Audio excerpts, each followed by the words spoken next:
हे रवि शशि कुजबित बुध बृहस्पति शुक्र शनि ग्रह सिंध जह हे मेष वृष युग कर्क हरि प्रमथ तुला तिराजस धनु मकर घट जस शशि बारह शुभ सकल मिल कर हे नाथ अपने भक्त जन की आप ही रक्षा करें। जय श्री कृष्णा। जय श्री कृष्णा। मेरी सोल फैमिली आध्यात्म आपके अपने चैनल पर मैं नंदा आप सबका बहुत बहुत स्वागत करती हूँ। श्रीमद् भागवत महापुराण का छठा स्कंद छठा अध्याय चल रहा है। दक्ष प्रजापति की 60 कन्याओं के वंश का वर्णन चल रहा है। श्री सुखदेव जी कहते हैं, परीक्षित कृतिका आदि 27 नक्षत्राभिमानी देवियां चंद्रमा की पत्नियां हैं। रोहिणी से विशेष प्रेम करने के कारण चंद्रमा को दक्ष ने श्राप दे दिया था, जिससे उन्हें क्षय रोग हो गया था। उन्हें कोई संतान नहीं हुई।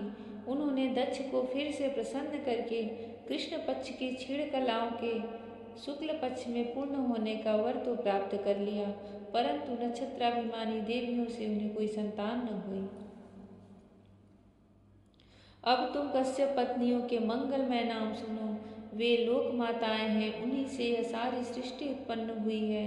उनके नाम हैं अदिति, दिति, दनु, काष्ठा, अरिष्ठा, सुरसा, इला, मुनि, क्रोधवसा, ताम्रा, सुरभि, शर्मा और तिमि।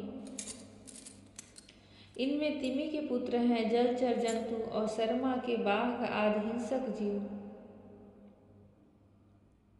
सुरभि के पुत्र हैं भैंस, गाय तथा दूसरे 2 खुर वाले पशु। ताम्रा की संतान है बाज, गीध आदि शिकारी पंछी। मुनि से अप्सराएं उत्पन्न हुई। क्रोधवसा के पुत्र हुए सांप, बिच्छू आदि विषैले जंतु।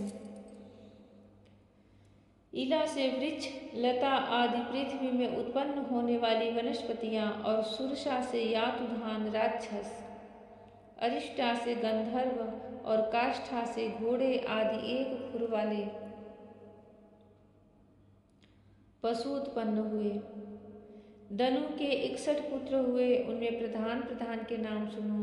द्विमूर्धा, शंबर, अरिष्ठ, हयग्रीव, विभावसु, अयोमुख, शंकुशिरा, शोरभानु, कपिल, अरुण, पुलोमा, वृषपर्वा, एकचक्र, अनुतापन, धूम्रकेश, विरूपाक्ष, विप्रचित्ति और दुर्जय।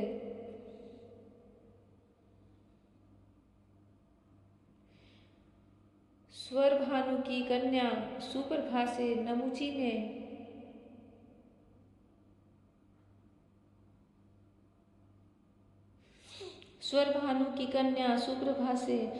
नमुची ने और वृषपर्वा की पुत्री शर्मिष्ठा से महाबली नहुष नंदन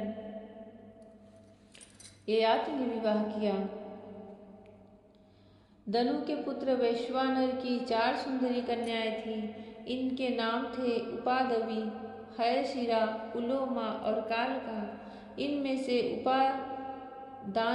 उपादानवी के साथ हिरण्याक्ष का और हयशिरा के साथ क्रतु का विवाह हुआ।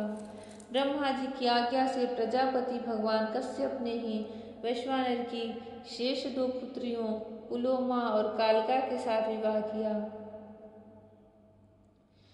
उनसे पौलोम और कालकीय नाम के 60,000 रणवीर दानव हुए। इन्हीं का दूसरा नाम निवात कवच था। ये यज्ञ कर्म में विघ्न डालते थे, इसलिए परीक्षित तुम्हारे दादा अर्जुन ने अकेले ही इन्हें इंद्र को प्रसन्न करने के लिए मार डाला। यह उन दिनों की बात है जब अर्जुन स्वर्ग में गए हुए थे। विप्रचित्ति की पत्नी सिंहिका के गर्भ से 101 पुत्र उत्पन्न हुए। उनमें सबसे बड़ा था राहु, जिसकी गणना ग्रहों में हो गई। शेष 100 पुत्रों का नाम केतु था।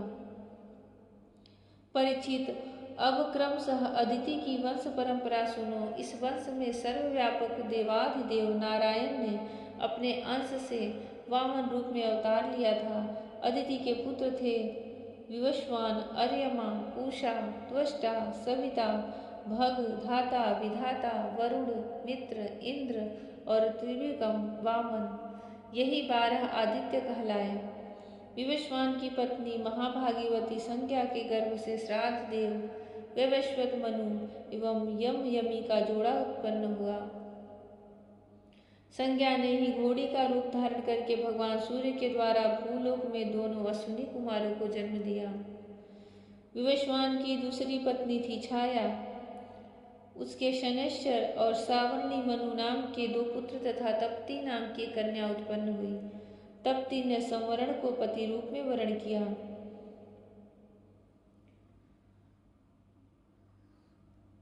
अर्यमा की पत्नी मातृका थी। उसके गर्भ से चरसड़ी नामक पुत्र हुए। वे कर्तव्य अकर्तव्य के ज्ञान से युक्त थे, इसलिए ब्रह्मा जी ने उन्हीं के आधार पर मनुष्य जाति की ब्राह्मणादि वर्णों की कल्पना की।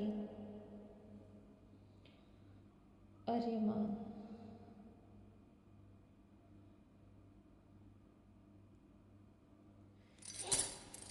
पूषा के कोई संतान न हुई। प्राचीन काल में जब शिव जी दक्ष पर क्रोधित हुए थे, तब पूषा दांत दिखाकर हंसने लगे थे, इसलिए वीरभद्र ने इनके दांत तोड़ दिए थे।